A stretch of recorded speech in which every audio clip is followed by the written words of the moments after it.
जी, बिस्मिल्लाहिर्रहमानिर्रहीम। अस्सलाम वालेकुम। क्या हाल चाल है जनाब? डियर पार्टिसिपेंट्स, ठीक ठाक हैं, खैरियत से हैं? I hope everyone can hear me loud and clear as well. Okay, good good.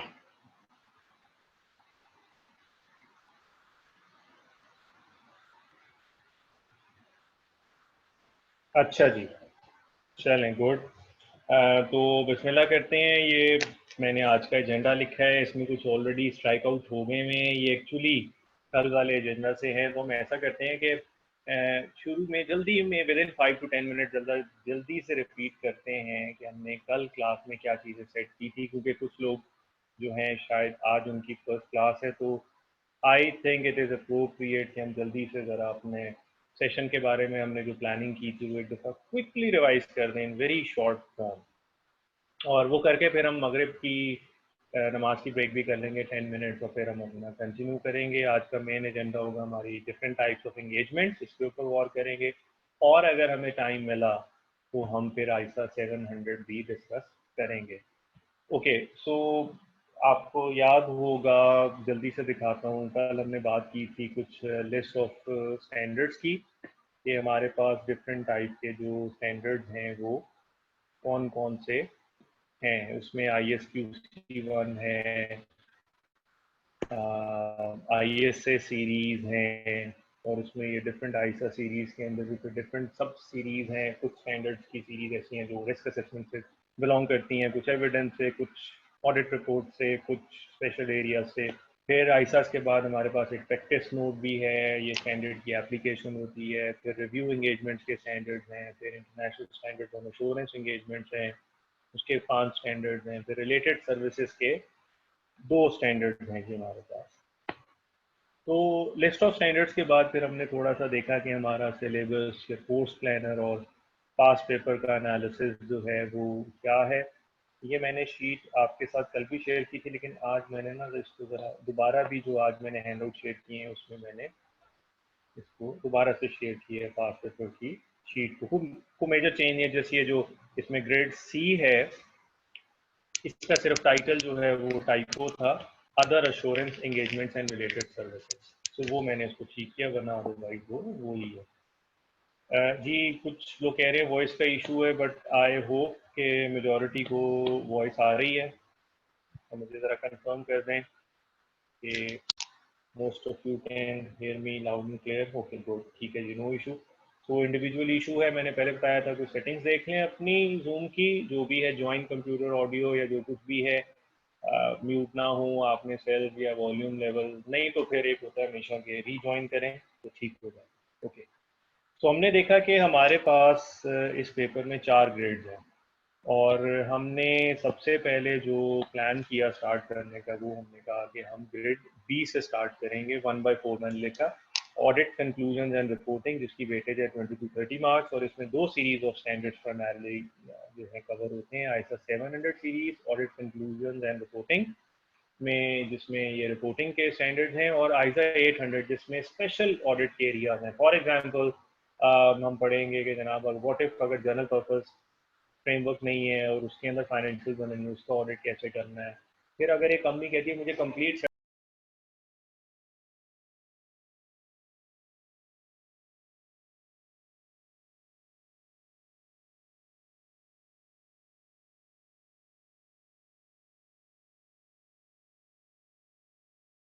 Take up करेंगे स्टार्टिंग विद 700, हमेशा आप एक्सपेक्ट कर सकते हैं कि 2 क्वेश्चन, वन यूजुअली 2 क्वेश्चन भी हो सकते हैं, एक क्वेश्चन और एक क्वेश्चन के पार्ट के अंदर कहीं 20 to 30 मार्क्स जरूर कवर होते हैं। फिर इसके बाद हमने प्लान किया था कि हम चले जाएंगे ग्रेड डी में, जिसमें 3 चीज़ें हैं। प्रोफेशनल एथिक्स, जो कि 2015 वाले ही हम पढ़ेंगे, जो लास्ट टाइम वाले थे, चेंज नहीं आया। 2019 एथिक्स जो हैं they are still not applicable, a huge handicap for all those जो इस अटेम्प्ट में अपेयर हो रहे हैं, लास्ट टाइम नहीं हो सके थे। वरना कंसर्न यही था कि 2019 शायद आई कैप थॉट इट अप्रोप्रिएट, क्योंकि वो अटेम्प्ट एक नहीं हो सकी, तो बर्डन ना किया जाए उन लोगों को कि अब सबको 2019 पढ़ने पड़े, तो उन्होंने एक अटेम्प्ट और दे दिए। इट्स अ ह्यूज हैंडीकैप है, try to make most of it. अच्छा जी। और इसके बाद एथिक्स के बाद इसमें है क्वालिटी कंट्रोल के दो स्टैंडर्ड, ISQC1 एंड ISA 220। और फिर एक छोटा सा टॉपिक है करंट डेवलपमेंट। 19 दफ़ा 20 अटेम्प्ट्स में 19 दफ़ा कोड ऑफ एथिक्स के ऊपर ही क्वेश्चन टेस्ट हुआ है। यही इसकी इम्पोर्टेंस है, सिग्निफिकेंस है। कोई एक दफ़ा कहीं क्वालिटी कंट्रोल का कोई क्वेश्चन जो है वो टेस्ट हुआ है। तो ये हम नंबर 2 के ऊपर देखेंगे। फिर उसके बाद हम चले जाएंगे जी अपने ग्रेड ए में। और grade A is performance of audit. Technically जो ग्रेड ए और बी है ये है ऑडिट एंगेजमेंट आईसा। उसमें जो ग्रेड बी था उसमें 700 और 800 सीरीज है। और इन दो सीरीज के अलावा जो बाकी ऑडिटिंग स्टैंडर्ड की सीरीज है 200 सीरीज, 300, 400, 500 एंड 600, ये फिर ग्रेड ए के अंदर फॉल होती हैं और इसमें 45 टू 55 मार्क्स है। एक क्वेश्चन यूजुअली ऑडिट रिस्क के ऊपर होता है, एक क्वेश्चन इसी क्वेश्चन का पार्ट हो सकता है, लहरा भी हो सकता है audit procedure. So risk assessment and procedure यहाँ से हम स्टार्ट करेंगे जब इस ग्रेड में आएंगे, और उसके बाद फिर हम वॉक थ्रू करेंगे सारे इंडिविजुअल स्टैंडर्ड्स और ये भी देखेंगे कि किस स्टैंडर्ड में फुल फ्लेज क्वेश्चन टेस्ट होने का चांस है और किस स्टैंडर्ड के अंदर जो है वो थोड़ी टेस्टिंग हो सकती है। और ये करने के बाद भी फिर हमारे पास जो आखिरी अपने कोर्स के जो 7 to 10 डेज होंगे वो हम देख रहे होंगे grade C, other assurance engagements and related services. और ये हमारा फोर्थ होगा। इसमें 3 तरह के हम स्टैंडर्ड्स देखेंगे: international standard on review engagement, international standard on assurance engagement and international standard on related services. तो ये हमारा जो है वो सिलेबस होगा, ये हमारा कोर्स प्लानर है। और पास पेपर के एनालिसिस भी यहीं पे आपको हर स्टैंडर्ड के सामने जिस जिस अटेम्प्ट में उसमें जो भी क्वेश्चन नंबर और जितने मार्क्स का आया है वो आपके सामने मेंशन है। फॉर एग्जांपल ISA 315 हमने रिस्क असेसमेंट की बात की, तो आप यहाँ देख सकते हैं कि हर अटेम्प्ट में इसके ऊपर 20, 25, 15 प्लस मार्क्स की टेस्ट हो रहे हैं। यहाँ से आपको इम्पोर्टेंस ऑफ डिफरेंट स्टैंडर्ड्स भी पता चल रही होगी, और हर स्टैंडर्ड के ऊपर जो भी जितने वर्ड का क्वेश्चन है वो भी आपके सामने मिल जाएगा।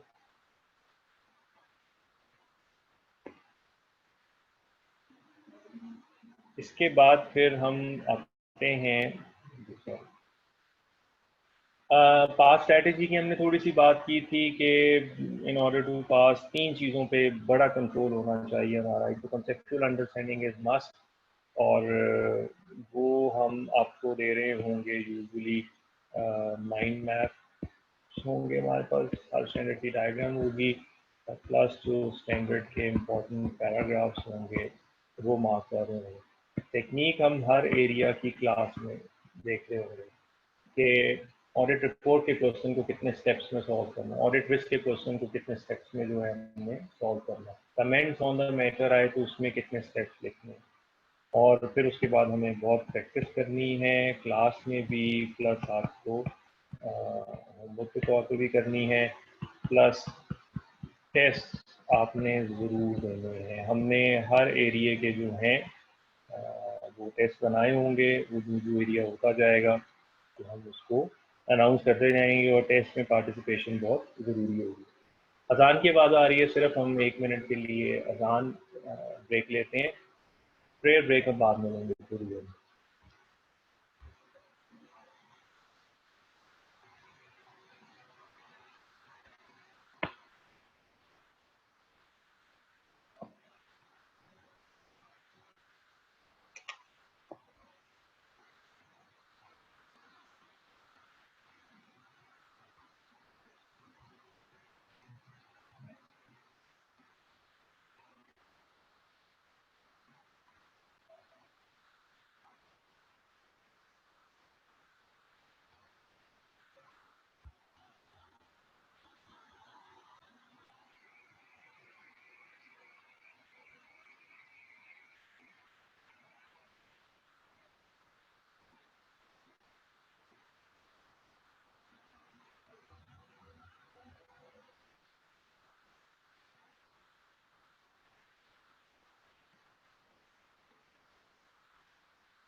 ओके, तो इसके बाद फिर हमने देखा था कि हमारे पास इस पेपर को प्रिपेयर करने के लिए रिसोर्सेज क्या क्या हैं। तो उन रिसोर्सेज में हमने 5 रिसोर्सेज जो हैं बनाए थे। Number 1 most important class note, जिसमें डायग्राम्स होंगी, माइंड मैप्स होंगे, प्लस एक्सप्लेनेटरी मटेरियल होगा कुछ टॉपिक्स का। फिर उसके बाद नंबर 2 पे हमारे पास IAASB की हैंड बुक्स होंगी, 3 वॉल्यूम, वेरी इंपॉर्टेंट। और इसके साथ एक चौथा वॉल्यूम भी है, so called fourth volume, that is ICAP code of ethics 2015 edition. और आपने ये पूरा सेट जो है 2018 एडिशन का ही प्रेफरेबली लेके जाना है। अगर आपके पास 2016 और 17 का है तो फिर वो थोड़ा पुराना है, उसमें 2 स्टैंडर्ड्स अपडेट हो गए हुए हैं, 540 और 250। और उन 2 स्टैंडर्ड्स के अपडेट होने की वजह से बहुत सारे स्टैंडर्ड्स के अंदर भी इफेक्ट आया हुआ है, तो वो पैराग्राफ भी चेंज हैं कुछ। तो आपने बाय ऑल मीन कोशिश करें 2018 ही लेके जाएंगे एग्जाम में। और इसको इसीलिए हमने क्लास में रेगुलर इस रिसोर्स को भी यूज़ करना है इम्पोर्टेंट, ताकि हम क्लास में भी पढ़ें, इंपॉर्टेंट पैराग्राफ मार्क करें, एक्वेंटेंस फेमिलियरिटी ले लें, और एग्जाम में अगर, वो भी मैं आपको बताऊंगा कहाँ तक हेल्प लेंगे, अगर हमें हेल्प लेने की जरूरत पड़े तो हम बहुत जल्दी से एफिशिएंटली उससे हेल्प ले सकें। वरना शायद हमारी कोशिश होगी कि हमारी इतनी अच्छी प्रिपरेशन होनी चाहिए कि हमें एग्जाम हॉल में स्टैंडर्ड खोलने की जरूरत ना हो, सिर्फ दिल की तसल्ली के लिए सामने पढ़े हों कि अगर कुछ हो गया, वरना ऐसा कुछ होना नहीं है। और हमारी इतनी अच्छी प्रिपरेशन होनी चाहिए कि हम खुद ही उसको कवर कर सकें। फिर उसके बाद थर्ड रिसोर्स है, इसमें ICAP के पास पेपर्स भी चल सकते हैं, पैक की प्रैक्टिस एंड रिवीजन किट भी चल सकती है, चॉइसेस जो पैक वाली किट बाकीज हैं, टॉपिक वाइज होगा, अवेलेबल है बुक शॉप पे, आप उसको देख सकते हैं, ले सकते हैं। यहाँ तक मैंने डबल लाइन लगाई है, ज़रूरी है। और आपके LMS के ऊपर ये जो भी क्लास नोट्स डेली बेसिस के ऊपर मैं व्हाट्सएप ग्रुप के अंदर शेयर कर रहा होता हूँ, मैंने कल भी किए थे, आज भी किए हैं। और वो नोट्स यहाँ व्हाट्सएप ग्रुप से फिर चले जाएंगे, आपके LMS के ऊपर अपलोड हो जाएंगे नेक्स्ट डे तक जो है। तो आपको जरूरत नहीं है बार बार कहने की, तो जो नोट्स मैं अपलोड कर रहा हूँ वो ऑटोमेटिकली आपके LMS के ऊपर अपलोड होंगे। ISB की हैंड बुक LMS के ऊपर अपलोड होगी 2018। पास पेपर्स ICAP वाले जो हैं, पैक की बुक नहीं, ICAP के पास पेपर्स अलॉन्ग विद सॉल्यूशन, वो भी आपके LMS पे अपलोड होंगे, तो वहाँ से आप वो चीज़ें जो हैं देख सकते हैं। फिर फोर्थ और फिफ्थ एडिशनल रिसोर्स है ICAP की प्रैक्टिस जो है, sorry, study text, study support material भी कहते हैं स्टडी टेक्स्ट, और ICAP की प्रैक्टिस किट। इनमें जो अच्छी अच्छी चीज़ें हैं, बहुत काम की चीज़ें हैं, एग्जाम से बहुत ज़्यादा हमें हेल्प मिल सकती है, वो ऑलरेडी मैंने क्लास में उसका पार्ट बना लिया हुआ है। ये आपका रेफरेंस मटेरियल है, एडिशन मटेरियल है, आप ताकि ज़्यादा अच्छी, तो एग्जाम हॉल में हम स्टडी टेक्स्ट नहीं लेके जा सकते, स्टैंडर्ड्स लेके जा सकते हैं। तो फिर आपके पास वो स्टैंडर्ड्स ही पे प्रैक्टिस होनी चाहिए। तो बाकी अगर अपने लिए पढ़ना है और अटेम्प्ट थोड़ी दूर है तो आप पढ़ भी सकते हैं, कोई ऐसी बात नहीं, उसमें कोई गलत बात नहीं लिखी, अच्छी बात नहीं लिखी है, बट वो एक रेफरेंस मटेरियल के तौर पे आप रखते हैं। तो जनाब ये हमने कल बात की थी, कल की क्लास में। तो अगर आप में से इस वक्त अभी किसी का कोई क्वेश्चन है इन एजेंडा आइटम्स के ऊपर तो आप मुझसे पूछ सकते हैं। प्राइवेटली मुझे क्वेश्चन आया, सर इनमें से मुश्किल एरिया कौन सा है? अच्छा, कोई मुश्किल नहीं है, मुझे तो कोई मुश्किल नहीं लगता, और कुछ ऐसे लोग होते हैं जिन्हें सारे ही मुश्किल लगते हैं। तो अगर हम नहीं पढ़ेंगे तो सब कुछ मुश्किल है, अच्छी तरह पढ़ लेंगे, अंडरस्टैंडिंग के साथ, टेक्निक के साथ और प्रैक्टिस के साथ, तो कुछ भी मुश्किल नहीं है। ठीक है, और बताएंगे, नोट्स का मैंने बता दिया। हाँ पढ़ सकते हैं, अक्सर कोई मसला नहीं है, इसमें कोई फर्क नहीं है 2016-17, सेम वही है, 705 701, कोई फर्क नहीं है। लेकिन आप निशान लगा रहे होंगे ना स्टैंडर्ड में, तो फिर बेहतर है कि अगर आपने 17-18 एग्जाम में 18 लेके जाना है तो उसी में ही स्टार्ट ही वहीं से करें। लेकिन मैं समझ सकता हूँ, शायद आप बता रहे थे कि अवेलेबल नहीं है, तो फिर आप वो फिलहाल गुजारा कर लें, जो ही वो आएंगे फिर आप ये जितने मार्क्स किए होंगे आप उसमें ट्रांसफर कर लीजिएगा। कोई इशू नहीं है। हाफिज उमैर साहब पूछ रहे हैं कल लेक्चर नहीं लिया, तो मैंने आज वो सारा लेक्चर ये अभी रिवाइज कर दिया आपको, 10 मिनट 10 मिनट वही रिवाइज है, नो प्रॉब्लम। हाँ उम्र यही लेने हैं, 2018 ही लेने हैं। वो लेट अब इंतज़ार नहीं कर सकते कि अगले से पता नहीं आए ना आए, अपडेट हो या ना हो, कोई पता नहीं है। तो हम ये रिस्क लेना बेहतर है कि नए आगे तो कर लेंगे, लेकिन ये रिस्क लेना बेहतर नहीं कि हम पढ़ाई तब स्टार्ट करें जब मैं अभी से करें। बेशक लेट है, कोड ऑफ एथिक्स पढ़ें पढ़ें और फिर 2019 के जो कोड ऑफ एथिक्स जब अप्लाई होंगे, जब आपकी वो चेंज कर लेंगे, अपडेट कर लेंगे। अपडेट करना ज़्यादा आसान होता है बजाय इसके कि आप पढ़ें ही बाद में। तो पढ़ने में कोई हर्ज नहीं है, चीज़ें तो वही है ना, थोड़ी सी रीड्राफ्टिंग हो गई है, कुछ सेक्शन ऊपर नीचे हो गए हैं, बट 70-80% तो वो सेम ही है। लेट नहीं करना चाहिए। सब अभी से ही ले लें, ये 2018 एडिशन जो 4 वॉल्यूम हाई कैप से अभी से ले लें, बेशक आपकी टाइम बाद में भी हो, कोई मसला नहीं है, नो प्रॉब्लम, बाद में अपडेट कर लें। Any practice material on internet? नहीं, प्रैक्टिस मटेरियल आपको वो जो मैंने कहा ना, पैक की प्रैक्टिस एंड रिवीजन, उसके अंदर प्रैक्टिस मटेरियल भी होगा अपार्ट फ्रॉम पास पेपर। वो अच्छा रिसोर्स है। प्लस प्रैक्टिस मटेरियल आपको आई कैप की प्रैक्टिस किट भी मिलेगी, उसके अंदर भी बहुत सारा प्रैक्टिस मटेरियल है। दैट शुड बी इनफ, और ज़्यादा वरी करने की जरूरत नहीं है। कुछ मैं आपको खुद भी दे रहा हूँ प्रैक्टिस मटेरियल का, फिर इंशाल्लाह you will be doing good. Conceptual understanding, technique topic wise, और उसके बाद भरपूर प्रैक्टिस। जी ऑडिटिंग स्टैंडर्ड से ही पढ़ना है जी। क्लास नोट्स होंगे फॉरेन स्टैंडर्ड में आना, और कोई नहीं।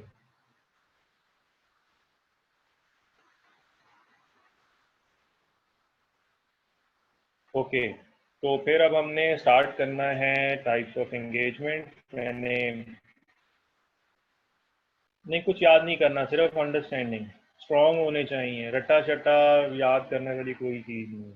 हाँ जी, तो ये अब हमने नमाज की ब्रेक से आके, ये मैंने आज जो बुक के अंदर जो शेयर किए हैं नोट में, उसमें ये एंगेजमेंट्स हैं। यूजुअली मैं ये बोर्ड पे ड्रॉ करता हूँ, बट मैंने अपने नोट के ऑनलाइन के अंदर ज़रा फिर हम डिस्कशन पे ज़्यादा जोर रख लेंगे तो शीट आपके पास आ जाएगी। क्लास के बाद हम, अभी नमाज की ब्रेक के बाद हम ये स्टार्ट करते हैं टाइप्स ऑफ एंगेजमेंट। और लेट्स रिज्यूम एट, अभी हुए हैं जी 7:20।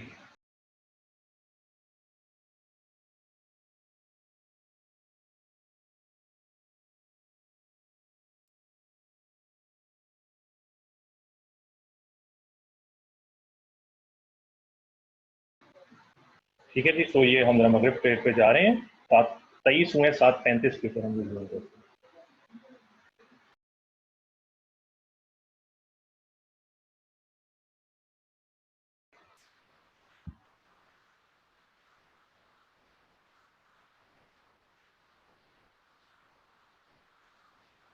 अच्छा जी जनाब, वेलकम बैक। तो आइए जनाब कंटिन्यू करते हैं।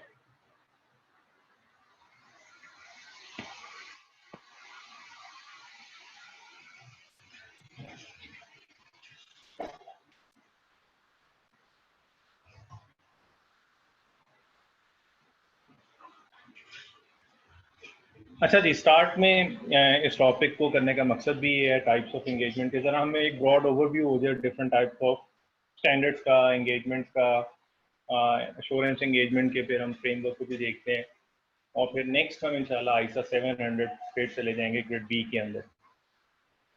अच्छा जी, as soon as a client walks into our office, तो he can see two big halls. तो एंटर ही हुआ, रिसेप्शन पे वो आके खड़ा हुआ, और रिसेप्शन के पीछे उसे नज़र आ रहा है 2 हॉल्स हैं, हॉल ए, हॉल बी। और हॉल ए पे लिखा हुआ है जनाब अश्योरेंस सेक्शन, और हॉल बी पे लिखा है रिलेटेड सर्विसेज।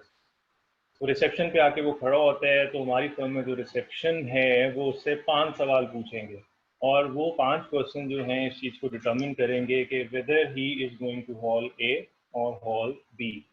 वो अश्योरेंस सर्विस लेना चाह रहा है हमसे, या रिलेटेड सर्विस, जिसको हम कॉमनली नॉन अश्योरेंस एंगेजमेंट भी कहते हैं। So what are those 5 questions which we are going to ask in that line? उसका एक निमोनिक है, शायद आप में से कुछ लोगों को अपनी अर्लियर स्टडी से याद हो, क्रेस्ट। तो अभी हम देखते हैं कि वो 5 क्वेश्चंस क्या हैं, उसको जो सर्विस चाहिए क्या उसमें ये 5 एट्रीब्यूट्स मौजूद हैं। अगर उसको जो हमारी फर्म से सर्विस चाहिए उसमें ये 5 एलिमेंट्स मौजूद हुए उस रिक्वायर्ड एंगेजमेंट में, then is asking for assurance engagement. और अगर उसकी डिजायर्ड सर्विस के अंदर इन 5 एट्रीब्यूट या 5 एलिमेंट्स में से कोई एक एलिमेंट भी मिस हुआ तो हम उसको हॉल बी में गाइड कर देंगे, सर यहाँ पे आप रिलेटेड सर्विसेज वाले हॉल में चले जाएं, somebody will assist you in that hall। तो what are those 5 क्वेश्चन ये हम देखने लगे हैं। और इसके लिए मैं आपके साथ सबसे पहले ज़रा शेयर करूं कि हमारे पास जो वॉल्यूम 3 है ISSB हैंडबुक का सबसे पतला सा वो इस तरह से कुछ है। तो 2018 का वॉल्यूम 3 एडिशन, इसके मैं ज़रा थोड़े से पेजेस आगे ले जाता हूँ और ये इसके कंटेंट्स है। इस वॉल्यूम 3 में 2 चीज़ें हैं, यू कैन सी कंटेंट।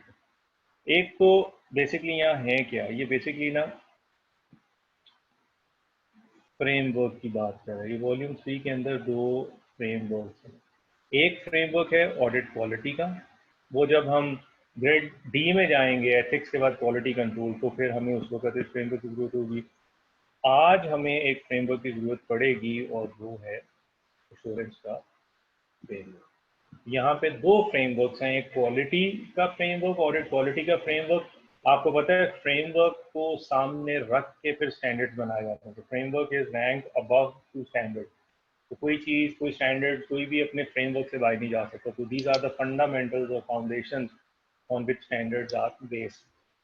तो अभी इस वक्त जो हमें राइट नाउ जरूरत है वो है एश्योरेंस के फ्रेमवर्क की, और वो हम यहाँ पे देखने लगे हैं।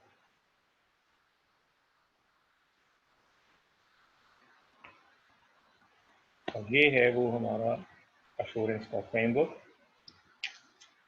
वैसे तो मैंने म्यूट कर दिया हुआ है सबको, लेकिन अगर किसी के म्यूट नहीं है माइक तो वो प्लीज म्यूट कर लें। ओके, तो ये मैं अब आ गया हूँ उस वॉल्यूम 3 में। पेज नंबर है हमारे पास में ऑडिट क्वालिटी वाला फ्रेम। चलें आपको इसका फर्स्ट पेज भी दिखाता हूँ, कॉन्टेंट आपको स्टार्ट हो रहा था। तो ये वो फ्रेमवर्क फॉर एश्योरेंस एंगेजमेंट है जो कि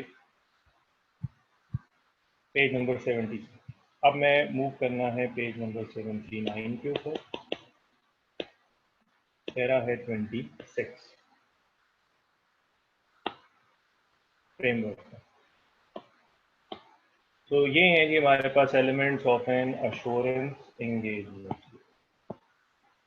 सो these are the 5 elements of an assurance engagement जिसका हम बनाते हैं फिर। तो ये 5 चीजें हमने उससे कंफर्म करनी है।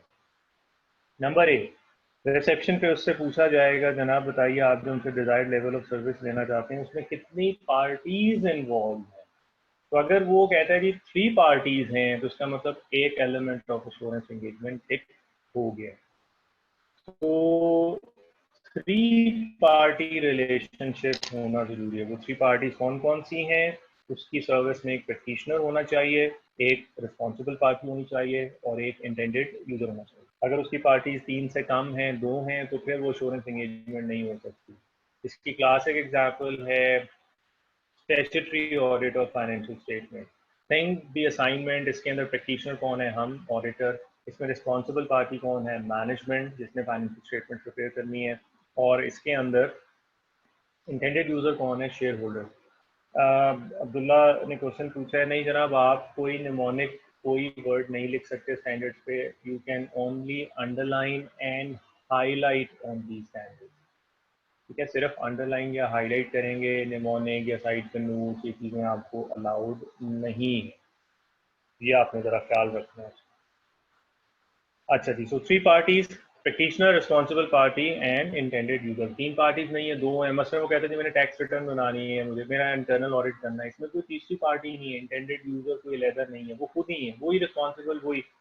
तो जहाँ 2 पार्टीज होंगी तो हम उनको नेसेसरीली कुछ सर्विस परफॉर्म करके दे रहे हैं, तो वो रिलेटेड सर्विस में आएगा, अभी हम देखते हैं।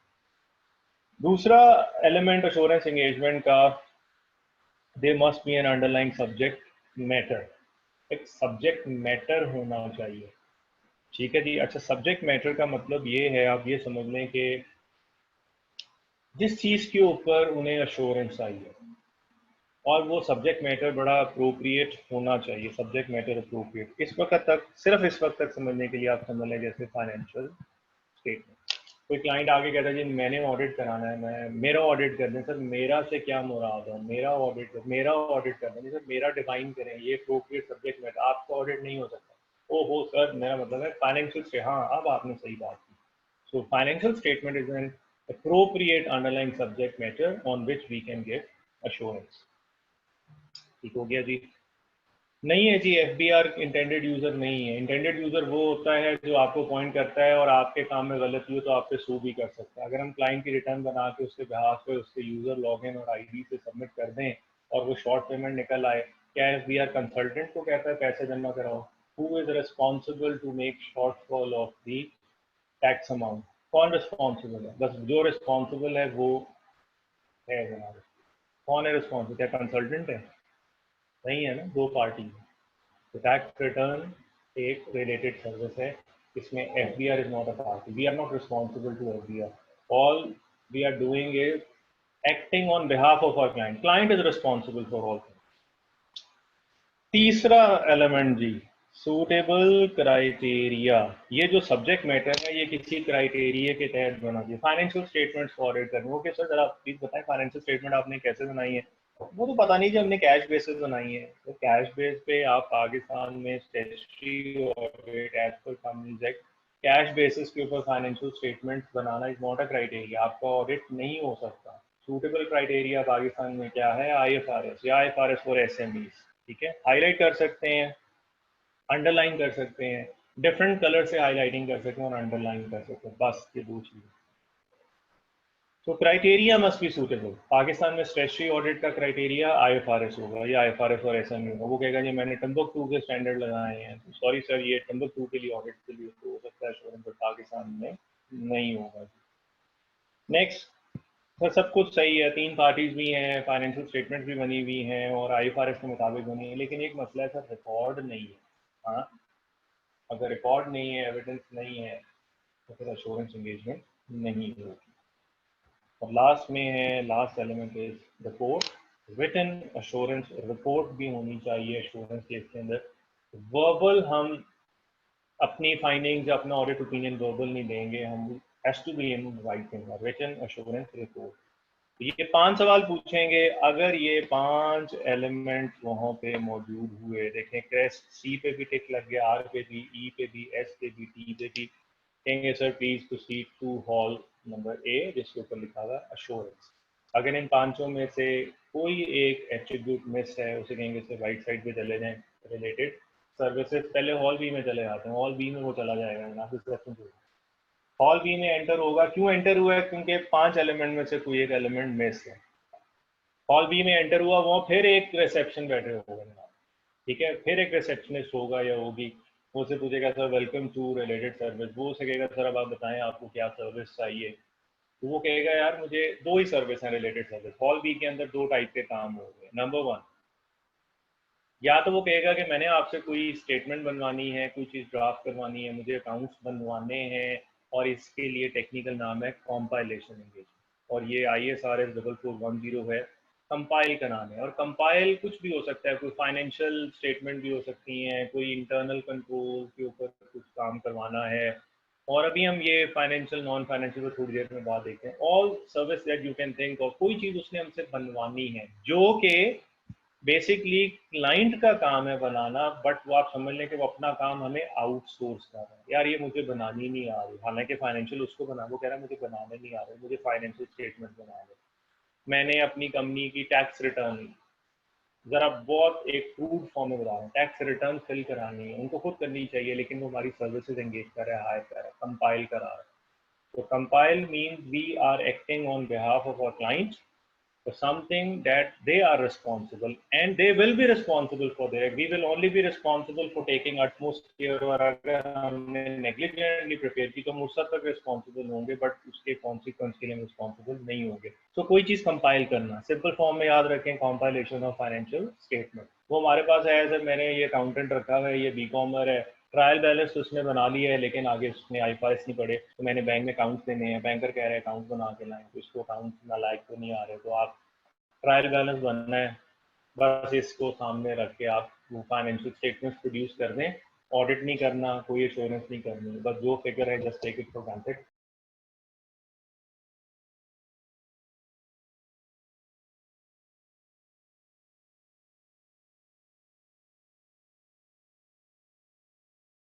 कराना, मुझे कोई चीज़ बनानी भी नहीं है और मुझे कोई एश्योरेंस भी नहीं चाहिए। फिर वो कहेगा सर मैं आपके साथ ना कुछ प्रोसीजर्स एग्री करना चाहता हूँ कि आप मेरी मर्जी के मुताबिक कुछ वेरिफिकेशन वर्क करें और उसका रिजल्ट मुझे ही आप दें, मेरी मर्जी के प्रोसीजर। याद रखें एश्योरेंस के अंदर हम जो प्रोसीजर लगाएंगे वो एज पर आईसा, जो एज पर ISRE ऑडिटर अपनी मर्जी के मुताबिक सेलेक्ट करेगा। मुझे वाउचिंग करनी है, ट्रेसिंग करनी है, मुझे रिकैलकुलेट करना है, चीज़ों को करना है, तुम खुद करेंगे, हम डिसाइड करेंगे स्टैंडर्ड्स की लाइट।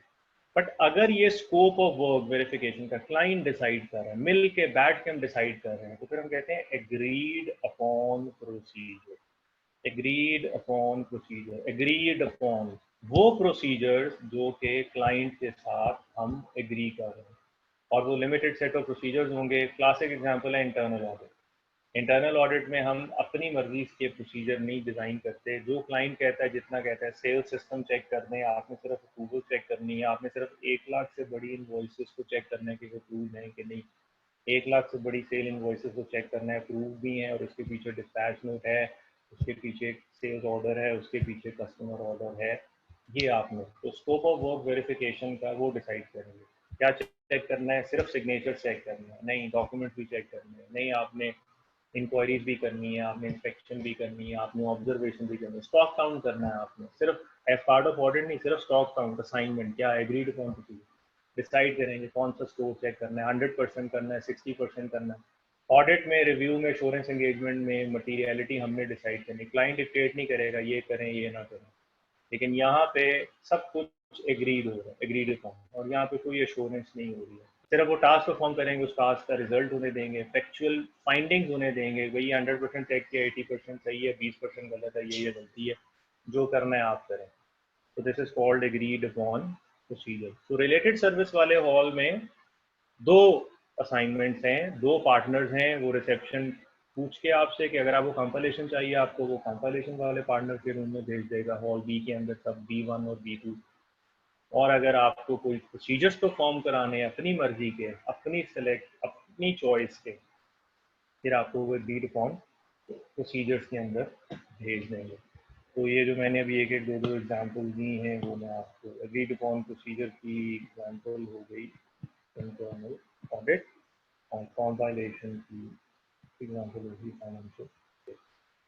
आप में से कुछ क्वेश्चन टाइम से आगे गए हैं, वो भी टाइम आएगा तो अप्रोप्रिएटली एड्रेस हो जाएंगे। तो अगर आपको क्वेश्चन का आंसर नहीं मिल रहा और मैं उसको बात नहीं कर रहा, it mean there is a time. तो रिपीट ना कीजिएगा, मुझे पता है, मैं नोट कर रहा हूँ, साथ साथ आते हैं। वापस आते हैं जी, क्रेस्ट, और ब्रीफ ओवरव्यू ले रहे हैं, डिटेल सारी हमने पढ़नी है। वापस आते हैं जी, क्रेस्ट पूरा हो गया, मेन हॉल में चले गए, हॉल नंबर A में, अश्योरेंस एरिया। अब जब हम अश्योरेंस एरिया में गए तो वहाँ पे पता चला हमें कि जनाब वहाँ पे 3 हॉल्स हैं, 3 छोटे छोटे रूम्स और हैं। एक के ऊपर लिखा हुआ है ISAs, एक के ऊपर लिखा हुआ है ISRE, एक के ऊपर लिखा हुआ है ISAE। रिलेटेड सर्विसेज में 2 थे, एक मैंने कहा एग्रीड अपॉन प्रोसीजर्स वाला था और एक था कंपाइलेशन। अश्योरेंस एंगेजमेंट के अंदर फिर 3 hall, A1, A2, A3। Related service में 2 थे, R1 एंड R2। तो अश्योरेंस एंगेजमेंट में A1, A2, A3। अब ये कैसे डिटरमिन करना है? अश्योरेंस हॉल में पहुंचेंगे, पीछे A1, A2, A3 है, लेकिन उसके आगे फिर एक रिसेप्शन जो है वो क्लाइंट का वेट कर रहा है। अब उसने उससे सवाल पूछने हैं कुछ मजीद, वो अश्योरेंस वाले हॉल में आ गया जी।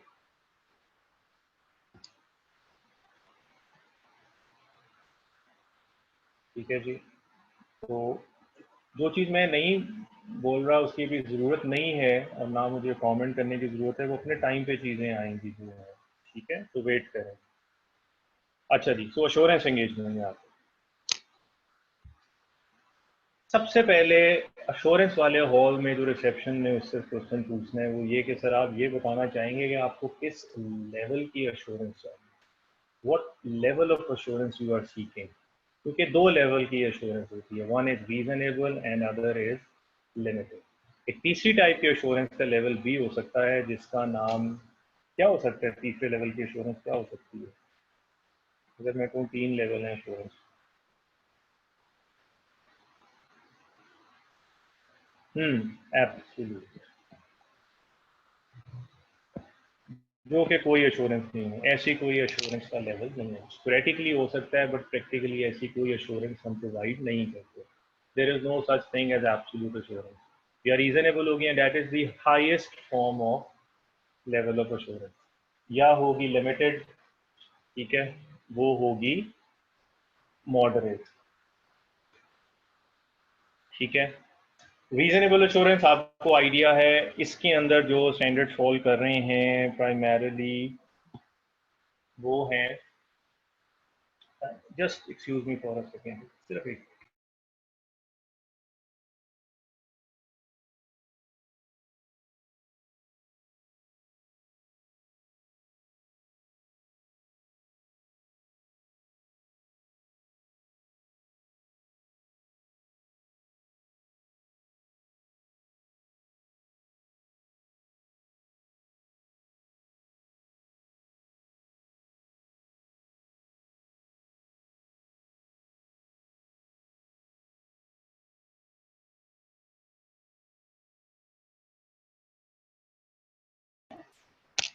अच्छा जी, सॉरी।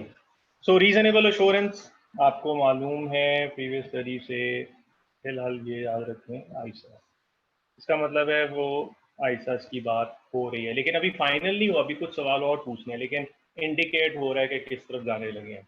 अगर वो कहता है जी लिमिटेड एश्योरेंस है, मॉडरेट एश्योरेंस है, तो फिर ये international standard on review engagement, लेकिन अभी फाइनल वर्ड नहीं है।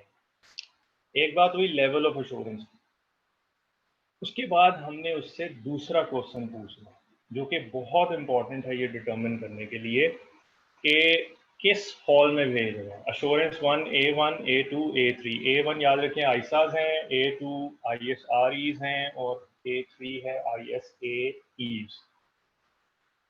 अगला सवाल एक हो गया लेवल ऑफ एश्योरेंस, दूसरा सवाल अब हम मुझसे पूछने लगे हैं टाइप ऑफ इंफॉर्मेशन।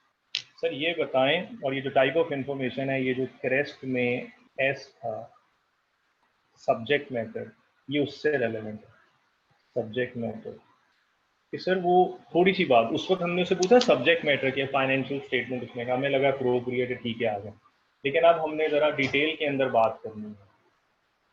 अब कहने सर थोड़ा सा ज्यादा जरा एक्सप्लेन करें कि ये सब्जेक्ट मैटर क्या है, क्योंकि ये जो इंफॉर्मेशन है which can be subject of assurance, ये डिफरेंट टाइप्स के हो सकते हैं। तो सर अब इस पे आपने गौर करना है। इस हैंडआउट में दो चीजें सबसे इंपॉर्टेंट है, उसमें से ये नंबर वन चीज है, फिर दूसरी चीज बाद में देखेंगे। एनी इंफॉर्मेशन विच इज या which can be subject of assurance, उसको हम दो तरह से क्लासिफाई कर सकते हैं। कोई भी इंफॉर्मेशन या तो होगी हिस्टोरिकल या होगी नॉन हिस्टोरिकल। हिस्टोरिकल इंफॉर्मेशन क्या हो सकती है, मैंने नीचे कुछ एग्जांपल्स दी हैं। हिस्टोरिकल फाइनेंशियल स्टेटमेंट्स, पास्ट में कंपनी के पिछले साल के बने हुए इंटरनल कंट्रोल्स, या की परफॉर्मेंस इंडिकेटर जो क्लाइंट ने साल के ईयर के स्टार्ट के अंदर सेट किए और अब एक साल गुजर गया है और उसके परफॉर्मेंस जो हैं वो इंडिकेटर सामने आ गए हैं और अब उनको चेक किया जा सकता है। Anything that is related to past, that is called historical information. लेकिन इंफॉर्मेशन जरूरी नहीं कि हिस्टोरिकल हो, नॉन हिस्टोरिकल भी हो सकती है। और नॉन हिस्टोरिकल का मतलब ये है कि जो फ्यूचर रिलेटेड हो। फॉर एग्जाम्पल, पहले हमने देखा हिस्टोरिकल फाइनेंशियल स्टेटमेंट, तो दूसरी एग्जांपल हो सकती है प्रोस्पेक्टिव फाइनेंशियल, यानी फ्यूचर। आपने बैंक से लोन लेने जा रहे हैं, बैंक कह रहा है जी मुझे आप अगले साल के अकाउंट्स बना के, अगले 5 सालों के अकाउंट्स बना के दें, तो this is called non historical information. For example budgets, next year के बजट्स बनाने, और क्लाइंट हमसे कहते हैं जी मैंने बजट्स के ऊपर अगले साल के बजट बनाए हैं, इसके ऊपर अश्योरेंस लेनी है, तो ये जो इन्फॉर्मेशन है अब ये हो जाएगी नॉन हिस्टोरिकल। सो या हिस्टोरिकल होती है इंफॉर्मेशन या नॉन हिस्टोरिकल होती है। And at the same time, यानी मैंने कहा इंफॉर्मेशन एक वक्त में या हिस्टोरिकल होगी या नॉन हिस्टोरिकल होगी, and at the same time वही information at the same time या फाइनेंशियल होगी या नॉन फाइनेंशियल होगी। तो इंफॉर्मेशन को दो तरह से कैटेगराइज करना है, एट द सेम टाइम वो हिस्टोरिकल या नॉन हिस्टोरिकल में से एक होगी, and at the same time या वो फाइनेंशियल होगी नॉन फाइनेंशियल इंफॉर्मेशन की example. Historical financial statement, historical financial में जो आपको पता है सारी फाइनेंशियल इंफॉर्मेशन है। इवन जो प्रोस्पेक्टिव फाइनेंशियल इंफॉर्मेशन है, नेक्स्ट ईयर के अकाउंट बने हैं, वो भी है तो फाइनेंशियल ना, बेशक नॉन हिस्टोरिकल है बट है तो फाइनेंशियल। और तीसरी एग्जांपल बजट्स, अगर वो आपने नंबर्स वाले सिर्फ बजट्स की यहाँ पे बात हो रही है तो वो भी फाइनेंशियल होगी। नॉन फाइनेंशियल इंफॉर्मेशन कौन सी हो सकती है? इंटरनल कंट्रोल्स, उसके अंदर नॉन फाइनेंशियल एलिमेंट भी हैं। केपीआई, पर्सन के जनाब हमारा जो है मोर्टेलिटी रेट इस साल में इतने से इतना रह गया है लास्ट ईयर के मुकाबले में, अब ये नॉन फाइनेंशियल है क्योंकि ये इंफॉर्मेशन फाइनेंशियल स्टेटमेंट्स में तो नहीं आती ना कहीं। तो ये एग्जांपल हो गई हमारी जो है नॉन फाइनेंशियल की जनाब। अच्छा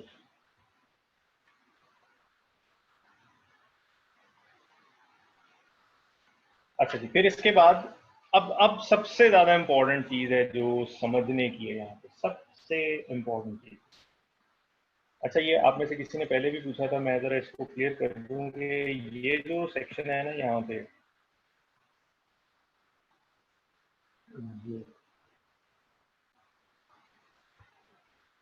ये हम बिल्कुल अलहदा करके देखेंगे। ये इस डायग्राम का डायरेक्टली नहीं, एक अलहदा से छोटी सी डायग्राम, तो उसको हम अभी थोड़ी देर में देखते हैं। केपीआई स्टैंड फॉर की परफॉर्मेंस इंडिकेटर।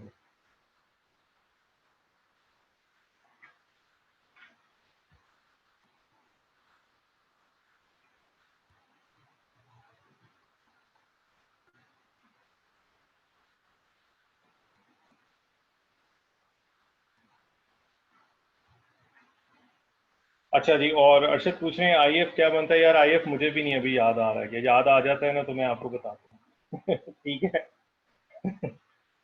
या कि कोई और मुझे हेल्प कर सकता है। H F S stand for historical financial statement, P F I stand for prospective financial information.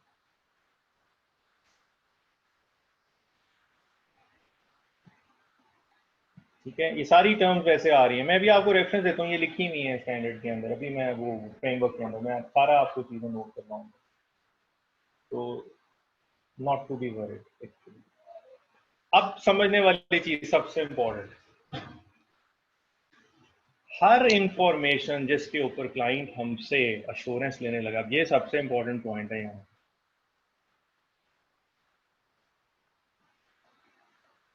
Combination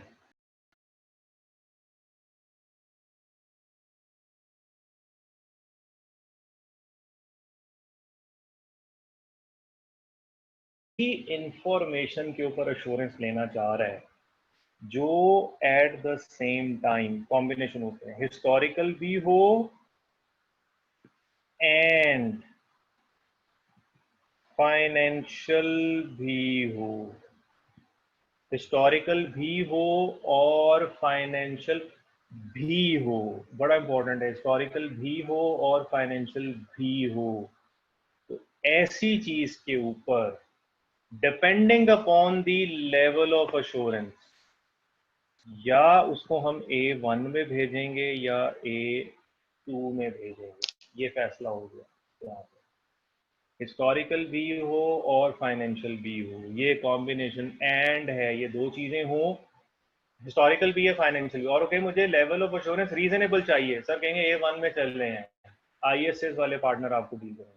historical भी है फाइनेंशियल भी है, और वो कहेगी मुझे लिमिटेड अश्योरेंस चाहिए, हम उसेंगे सर ISRE A2 में चले जाएं, रिव्यू एंगेजमेंट, आप रिव्यू एंगेजमेंट मांग रहे हैं। हिस्टोरिकल फाइनेंशियल का क्या मतलब है? एग्जांपल देखें, कॉम्बिनेशन क्या बनेगा, हिस्टोरिकल फाइनेंशियल स्टेटमेंट, हिस्टोरिकल भी हो और फाइनेंशियल भी हो। इंटरनल कंट्रोल हिस्टोरिकल तो है बट फाइनेंशियल नहीं है, नहीं जाएगा ऑडिट में या रिव्यू में। इसी तरह केपीआईज हिस्टोरिकल तो हैं बट फाइनेंशियल नहीं है, रेशियो एनालिसिस फाइनेंशियल स्टेटमेंट्स का पार्ट नहीं है, ये अलहदा स्टेटमेंट अलहदा चीज़ है। तो फाइनेंशियल मीन फाइनेंशियल स्टेटमेंट्स के पॉइंट ऑफ व्यू से, और केपीआई में डिस्क्रिप्टिव चीज़ें भी होती हैं। हमने अपना वर्क एनवायरनमेंट पिछले साल के मुकाबले में इस साल इम्प्रूव किया है, क्या फाइनेंशियल है इसमें? कोई फिगर नहीं है, कोई नंबर नहीं है, बेहतर कर लिया, इम्प्रूव कर लिया हमने अपना वर्क एनवायरनमेंट। ठीक है, तो हिस्टोरिकल एंड फाइनेंशियल याद रखना। फिर ये अब दो चीज़ों पे हमने फैसला किया है, दो सवाल हमने पूछे हैं, type of information and level of assurance.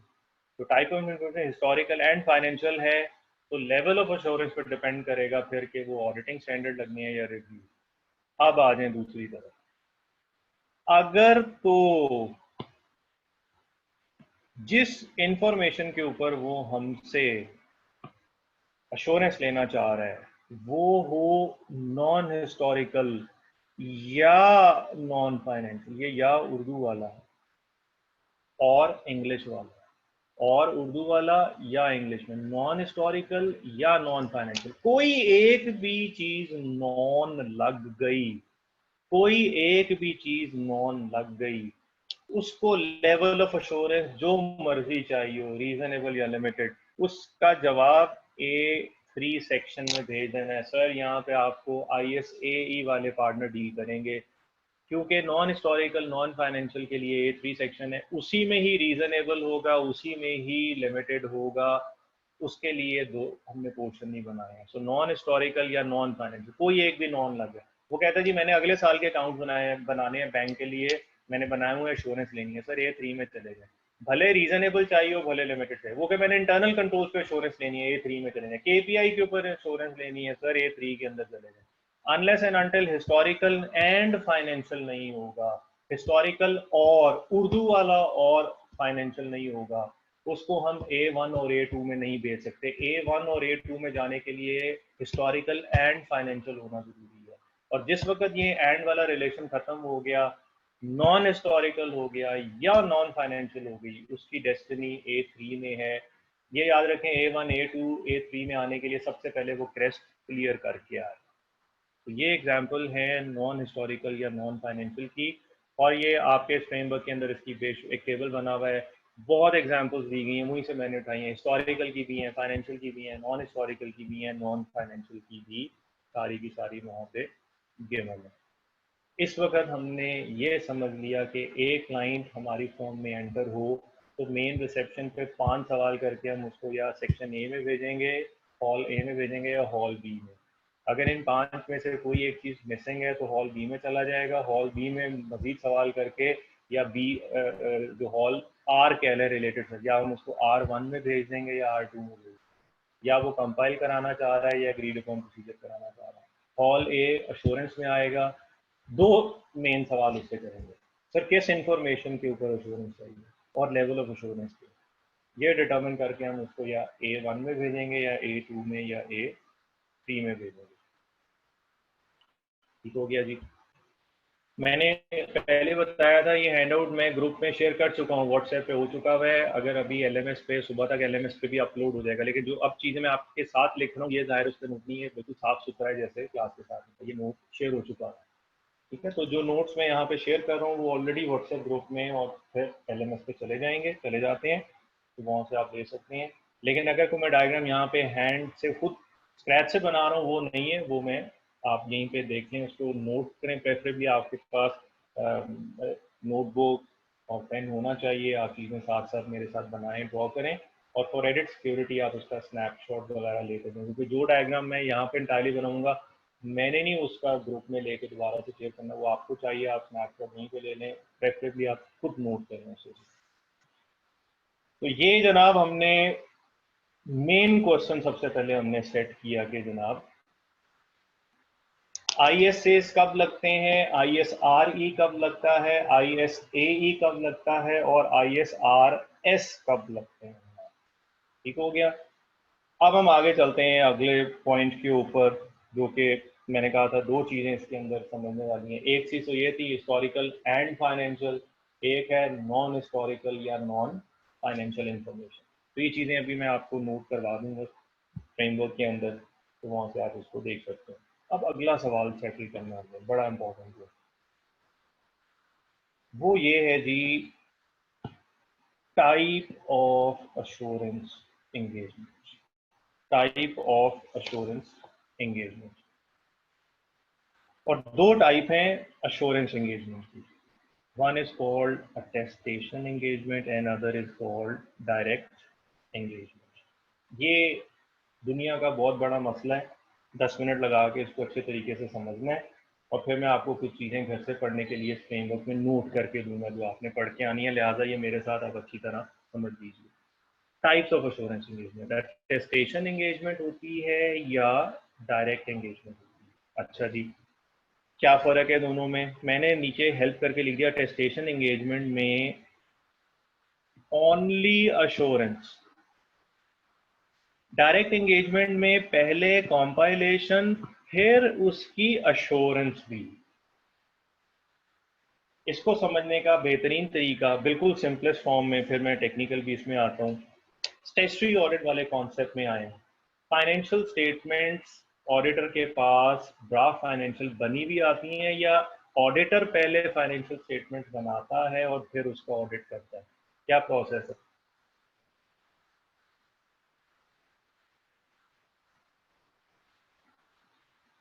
जी?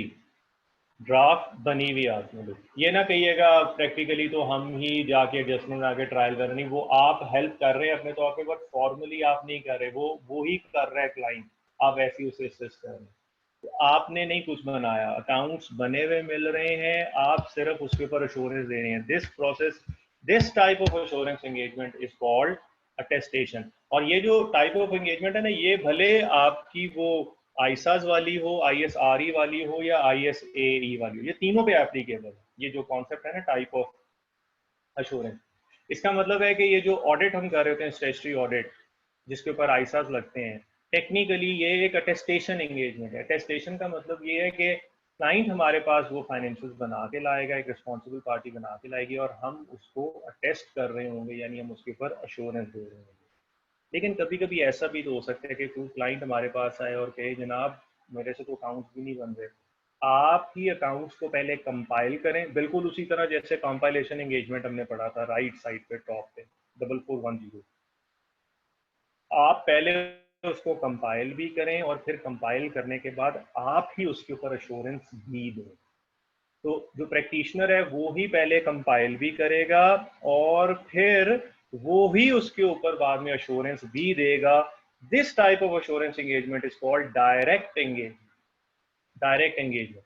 अब इसके अपने मसले मसाइल हैं, आप में से कुछ लोग रिकॉल कर सकते हैं, इसमें थ्रेट्स अराइज हो जाते हैं सेल्फ रिव्यू के, लेकिन उसके सेफगार्ड्स वगैरह हम लगा सकते हैं।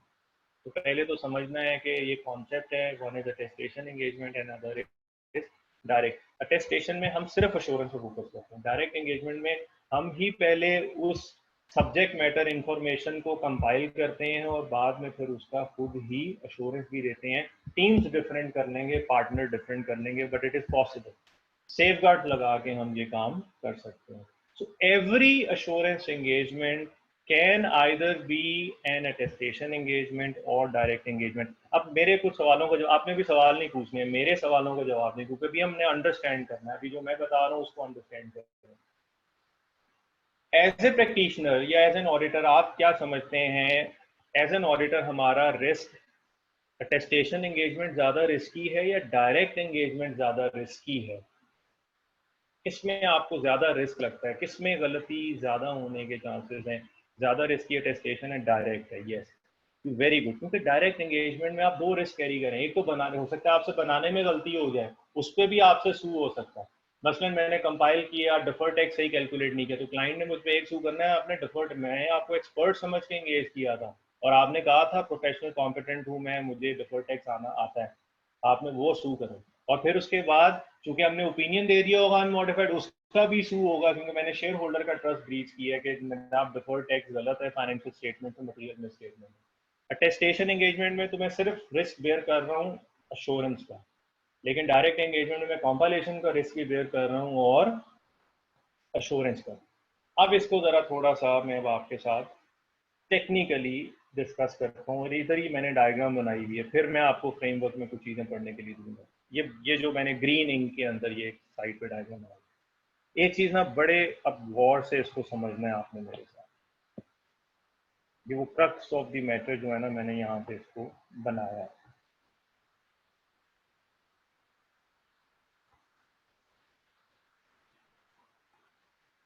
गौर कीजिए,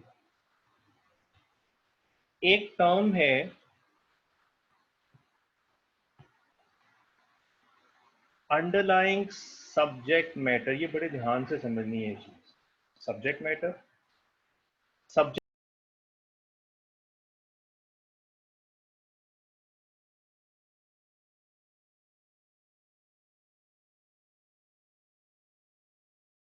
matter and subject matter information.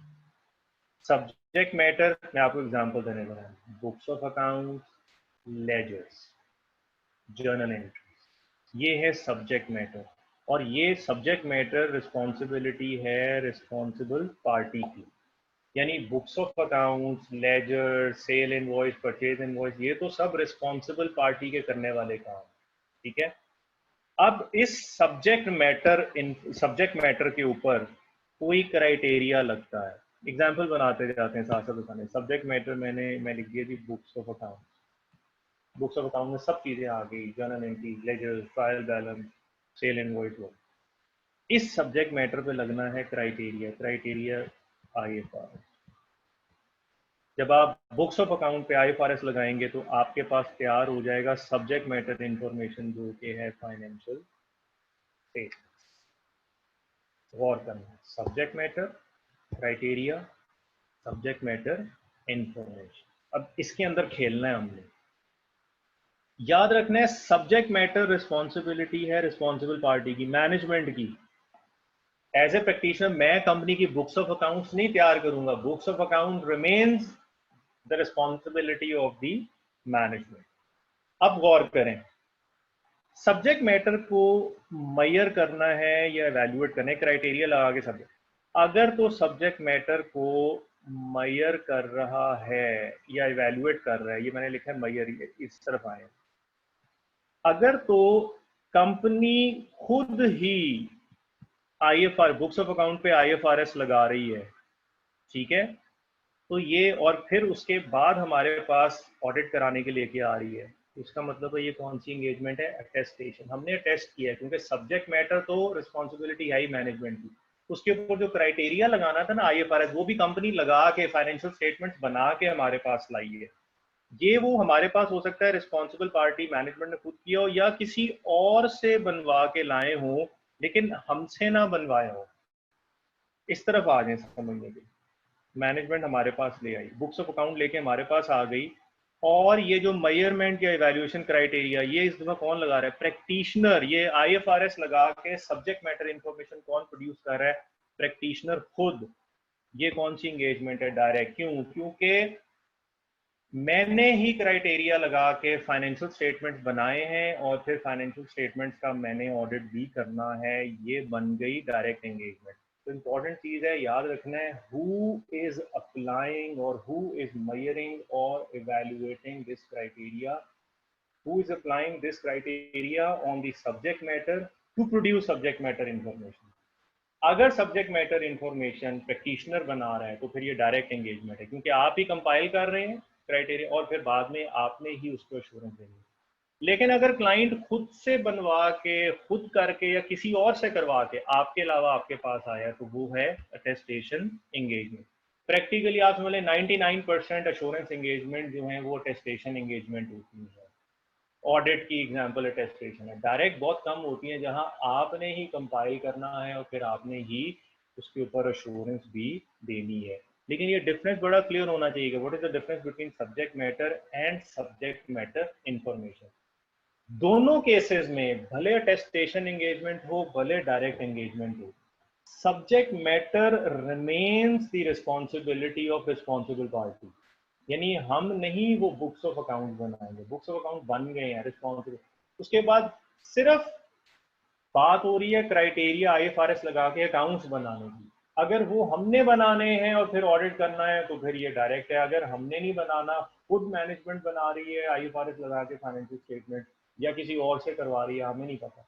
तो फिर मैंने तो सिर्फ उसके ऊपर अटेस्टेशन करनी है, एंड दैट इज जो एश्योरेंस देनी है, that is called attestation engagement. ये कुछ चीज़ें मैंने यहाँ पे क्लियर की हैं। अब मैं आखिरी 10 मिनट में इस फ्रेमवर्क में आके आपको कुछ इंपॉर्टेंट चीज़ें नोट करवा रहा हूँ, कुछ उधर नोट भी कराऊंगा, कुछ चीज़ें लिखवाऊंगा भी, और ज़्यादा चीज़ें मैं आपको कुछ पढ़ने के लिए दूंगा, ताकि जब आप नेक्स्ट क्लास में आएँ तो आप कुछ मेरे लिए क्वेश्चन भी लेके आए। चलिए आइए जी एश्योरेंस फ्रेमवर्क में, और मैं इसको स्टार्ट से लेके चलूँगा।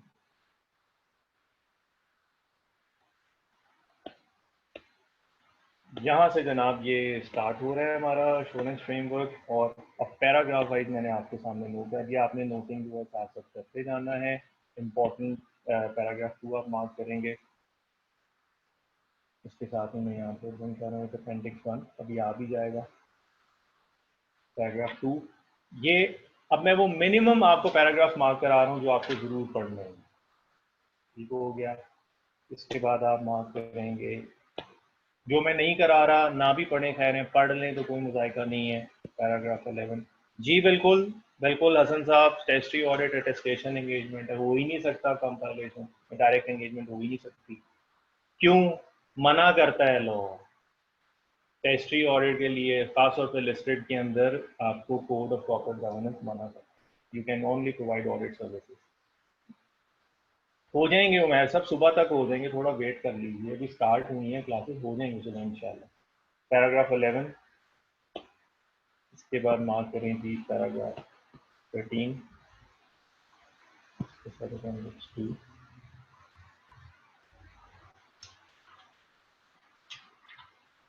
इसके बाद हमने ऑलरेडी मार्क किया था जी para 26, one important elements of an assurance engagement. इसके साथ आपने पढ़ लेना है para 27 three party relationship, number 3 भी साथ। इसके बाद जनाब एक हमारी थोड़ी सी बात हुई थी कि ये जो सब्जेक्ट मैटर हैं ये कितनी किस्म के होते हैं, ये आपको पैराग्राफ हेल्प करेगा। हिस्टोरिकल फाइनेंशियल भी हो सकते हैं, फ्यूचर फाइनेंशियल भी हो सकते हैं, नॉन फाइनेंशियल भी हो सकते हैं। जी जब पेज नंबर, जब पैराग्राफ नंबर मार्क कर रहे हैं तो पेज नंबर की क्या जरूरत है? आपके पास ये बुक है, ये नोट्स अवेलेबल हैं, इसी को करें ना। इफेक्टिव और एफिशिएंट भी तो करना ना, अब हर चीज़ तो नहीं बच्चों की तरह के पेज नंबर भी, पैराग्राफ नंबर, लाइन नंबर। ठीक है जी, तो ये अपेंडिक्स 4। इसके बाद आप आ जाएं वेरी इंपॉर्टेंट पैराग्राफ,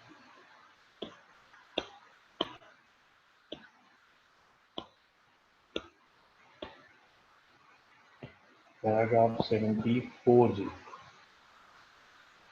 ओके, इसकी मैं छोटी सी यहाँ पे समरी बनाने लगा, छोटी सी एक छोटा सा, क्योंकि ये बड़ा ही इंपॉर्टेंट कॉन्सेप्ट है।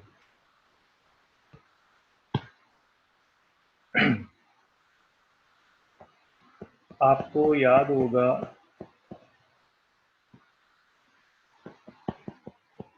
हमारी ऑडिट रिस्क की एक इक्वेशन होती है, इसको ऑडिट रिस्क भी कहते हैं और एंगेजमेंट रिस्क भी कहते हैं। क्या थी जनाब ऑडिट रिस्क की golden equation? Risk of material misstatement multiply by detection risk. और risk of material misstatement क्या होता है? Inherent risk multiply by control risk. ये जो इक्वेशन थी ये एप्लीकेबल थी अटेस्टेशन एंगेजमेंट की। आज हमने जो पढ़ा है डायरेक्ट एंगेजमेंट। डायरेक्ट एंगेजमेंट का रिस्क जो है वो थोड़ा सा ज़्यादा है, क्योंकि अपने शुरू में बात की थी कि डायरेक्ट एंगेजमेंट में रिस्क ज़्यादा है। यहाँ पे ऑडिट रिस्क या एंगेजमेंट रिस्क के 3 कॉम्पोनेंट्स हैं। पहले 2 तो वो ही हैं, RMM, फिर डिटेक्शन रिस्क। यहाँ तीसरा रिस्क भी है, वो क्या है? मेजरमेंट या इवैल्यूएशन का रिस्क, क्योंकि वो कंपाइल करने में भी मुझसे गलती हो सकता है मैं IS 12 गलत लगा दूँ। इसका भी ख्याल रखना, मेजरमेंट या इवैल्यूएशन रिस्क। बाकी फिर अश्योरेंस के रिस्क तो हैं ही हैं, इनहेरेंट रिस्क हैं, तो याद रखें, हम जो आज तक या अभी भी आप पढ़ते हैं ऑडिट रिस्क की कोई है, risk of material miss statement multiply by detection risk, वो टेस्टेशन एंगेजमेंट की होगी, ठीक है। और ये मैंने अब आपको बताया है, डायरेक्ट एंगेजमेंट के अंदर एक रिस्क हमारा और बढ़ जाता है, and that is measurement and evaluation risk।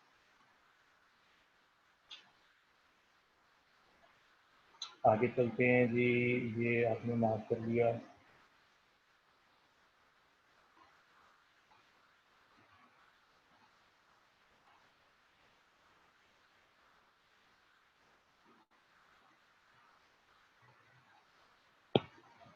Next ये आपने मार्क कर लिया, पेज 90 था जी ये। इसके बाद आना है पेज पैराग्राफ 85 पे आते हैं जी हम।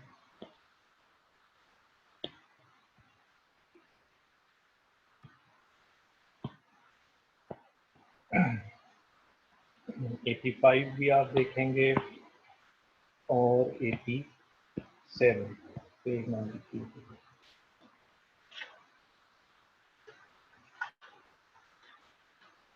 इसके बाद आते हैं जी, हाँ ये हेल्प योर सेल्फ, किसी का कोई सीआर मिस हो गया तो कोई प्लीज़ रेस्क्यू कर दे, मुझे कंट्रोल विथ लिख दे, पेज नंबर साथ लिखते जाएं, बीओ स्टैंड फॉर, सो आप कंटिन्यू रखें, क्लास में पूछते जाएं और कोई ना कोई हेल्प करते जाएं साथ साथ। उसके बाद आए जी अपेंडिक्स 1, ये भी देखिएगा, ये आज जो हमने बात की थी टाइप्स ऑफ एंगेजमेंट, कि आईसास कब लगने हैं, रिव्यू कब लगने हैं, आईएसए कब लगने हैं, रिलेटेड सर्विसेज कब लगनी है, वो आपको सारी की सारी यहाँ पे गलती नजर आएंगी।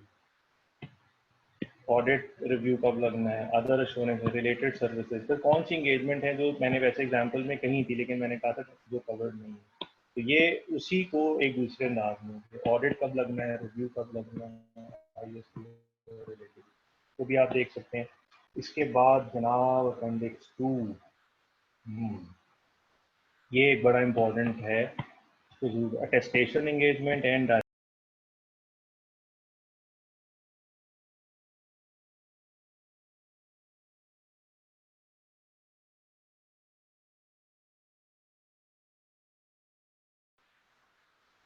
आगे चलो। ये सारी चीजें आपको क्लियर नहीं होंगी, लेकिन जब आप पढ़ के आएंगे और आपके जहन में क्वेश्चन होंगे, मैं क्लियर दूंगा, फिर समझ आएंगे। अगर मैं अभी डायरेक्ट चीजें बतानी शुरू कर दूंगा तो उसकी इतनी वैल्यू नहीं होगी, इसलिए मैं जो चीजें मार्क करा रहा हूँ प्लीज प्लीज प्लीज वो आपने जरूर पढ़ के आना है, वरना हमारा नॉलेज कंप्लीट नहीं होगा। इसमें पैरा 3 भी आप बात करेंगे जी, और पैरा ये सारा 2 पेजेस जो हैं, 1.5 पेज, ये बड़ा इंपॉर्टेंट है। इसके बाद अपेंडिक्स 3 भी बड़ा इंपॉर्टेंट है, ये आपकी इसके अंदर, इसमें वो 5 parties of 3 parties of assurance engagement की बात हो रही है, रिस्पॉन्सिबिलिटी मेजरमेंट, प्लीज़ इसको भी देखना है, बहुत खास। अब इसमें कुछ पैराग्राफ में आपको मार्क कराना है। हमने कहा था 3 पार्टीज होनी ज़रूरी हैं, बट टेक्निकली 3 हैं, लेकिन इसके साथ साथ plus minus 2 party. Assurance engagement के लिए 3 parties, practitioner, responsible party, intended user को होना जरूरी है, लेकिन इसके साथ 2 पार्टीज और भी हो सकती हैं, टोटल 5 हैं, मिनिमम 3 हैं, 2 और हैं, जिससे कोई फर्क नहीं पड़ेगा, बट वो 2 पार्टीज क्या हैं वो भी आपने समझना है, और इस डायग्राम में उसका रिलेशन आपको क्लियर होना चाहिए। तो पैराग्राफ 1, पैराग्राफ 2, और पैराग्राफ 2 में खास तौर पे नंबर ए एंड बी। उसके बाद आइए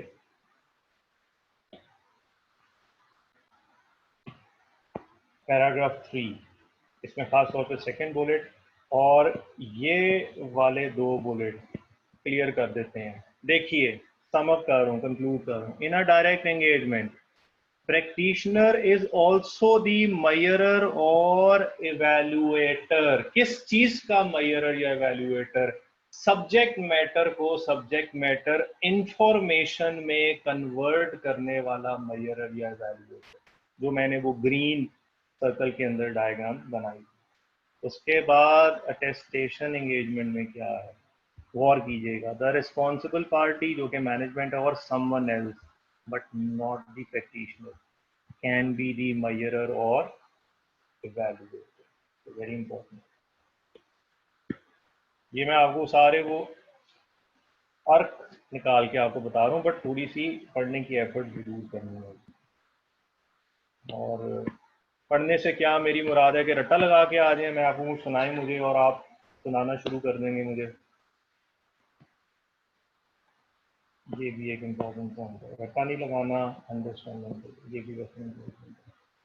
तकरीबन ये अपेंडिक्स ऑलमोस्ट सारे ही इसमें इम्पोर्टेंट हैं। और आखिरी बस क्लोज कर रहे हैं, ये अपेंडिक्स 4 है।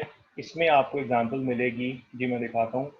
कैटेगराइजेशन ऑफ, ये जो मैंने आपको कहा था कि आपको डिफरेंट टाइप की इंफॉर्मेशन के, फाइनेंशियल इंफॉर्मेशन हिस्टोरिकल और फ्यूचर क्या हो सकती है, नॉन फाइनेंशियल की एग्जांपल क्या हो सकती हैं, हिस्टोरिकल सारी आपको वो मिल जाएंगी। जहाँ जो मैं आपको KPI नजर आते हैं, सस्टेनेबिलिटी, ग्रीन हाउस, ये सारे के सारे कोड ऑफ कॉर्पोरेट गवर्नेंस, ये आपको पूरे एक अपेंडिक्स की फॉर्म में, इंटरनल कंट्रोल, वो सारे नॉन हिस्टोरिकल नॉन फाइनेंशियल के लिए आपको ये सारी चीज़ें मिल जाएंगी। तो मैंने इंपॉर्टेंट चीज़ें ये आपको मार्क कराई है, प्लीज़ नेक्स्ट टाइम जरूर पढ़ के आइएगा। शुरू के एटलीस्ट 15 मिनट तक आता हूँ, हम इस कॉन्सेप्ट पे दोबारा जो हैं वो अप्लाई करें, ताकि हम फिर उसके बाद आईसा 700 के ऊपर अच्छे तरीके से जाके चीज़ों को डिस्कस कर सकें। अगर आपकी कोई इंपॉर्टेंट चीज़ रह गई है, नोट होने से रह गई है, तो आई वुड सजेस्ट कि कल तक ये लेक्चर अपलोड हो जाएगा, वहाँ जाके आप रेलेवेंट चीज़ों को देख भी सकते हैं। तो प्लीज़ अपने रिसोर्सेज अपने साथ रखने हैं, जो मैं कहता हूँ हैंडबुक होनी चाहिए आपके पास फिजिकली स्टैंडर्ड। तो आइंदा से हम कोशिश करेंगे पेज नंबर भी जो है वो कॉल कर लें। तो अगर कोई चीज़ मिस हो रही है तो प्लीज़ आप go back to your recording, वहाँ पर देखना, चीज़ों को नोट करें। तो मैंने आज आपके साथ डिस्कस किया टाइप्स ऑफ एंगेजमेंट, सारी चीज़ें जो मैं बताना चाहता था मैंने बता दी हैं, कन्वे कर दी हैं। और नेक्स्ट टाइम मैं आपसे एक्सपेक्ट कर रहा हूँ कि आप लोग पढ़ के आएंगे। अब मैंने टाइप्स ऑफ एंगेजमेंट को एक और तरीके से भी प्रेजेंट किया हुआ है, ये भी आप देख सकते हैं, ये भी मैंने नोट्स में दिया है। ये भी एक अच्छा स्केड्यूल है, इसको भी आप डिस्कस करें, अगर इसमें से कोई बात हुई तो ये भी आप, ये इनमें डिफरेंट एंगेजमेंट्स में ये हैं हमारे डिफरेंट पॉइंट्स।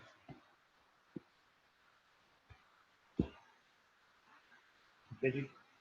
तो ये हैंडआउट्स बने हुए हैं, जो स्टैंडर्ड पैराग्राफ्स मार्क कराए हैं वो तो स्टैंडर्ड है, वो तो फ्रेमवर्क है, हैंडबुक वॉल्यूम 3। तो टाइम हो गया है, नेक्स्ट क्लास का भी टाइम हो गया है, so that is all from my side. तो इंशाल्लाह अब नेक्स्ट क्लास है मंडे को आना है, हमारी सिर्फ 2 क्लासेज, हमें उनको बहुत इफेक्टिव बनाना है और ये आपकी कॉपरेशन से ही पॉसिबल होगा। तो प्लीज़ कम प्रिपेयर्ड, ये पढ़ के आइएगा, नेक्स्ट क्लास में हमारे साथ 700 करेंगे। ठीक है जनाब, थैंक यू वेरी मच। सो आप लोग अपनी दूसरी क्लास जो है वो ज्वाइन कर लीजिए। Thank you.